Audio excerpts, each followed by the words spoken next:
धनतेरस की कहानी। भारत त्योहारों का देश है। विभिन्न त्योहारों पर अलग अलग पौराणिक कथाएं प्रचलित हैं। इसी प्रकार धनतेरस पर भी यमराज की एक कथा बहुत प्रचलित है।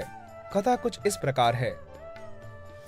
पुराने जमाने में एक राजा हुए थे, राजा हिम।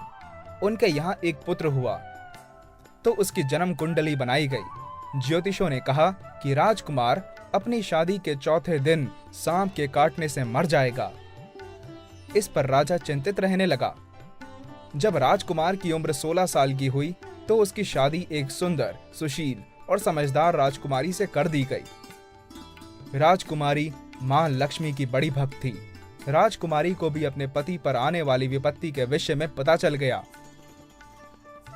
राजकुमारी काफी दृढ़ इच्छा शक्ति वाली थी। उसने चौथे दिन का इंतजार पूरी तैयारी के साथ किया। जिस रास्ते से सांप के आने की आशंका थी वहां सोने चांदी के सिक्के और हीरे जवाहरात आदि बिछा दिए। पूरे घर को रोशनी से जगमगा दिया गया। कोई भी कोना खाली नहीं छोड़ा गया, यानी सांप के आने के लिए कमरे में कोई रास्ता अंधेरा नहीं छोड़ा गया। इतना ही नहीं, राजकुमारी ने अपने पति को जगाए रखने के लिए उसे पहले कहानी सुनाई और फिर गीत गाने लगी।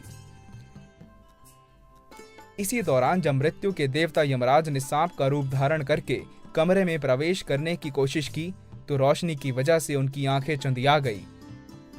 इस कारण सांप दूसरा रास्ता खोजने लगा और रेंगते हुए उस जगह पहुंच गया जहां सोने तथा चांदी के सिक्के रखे हुए थे।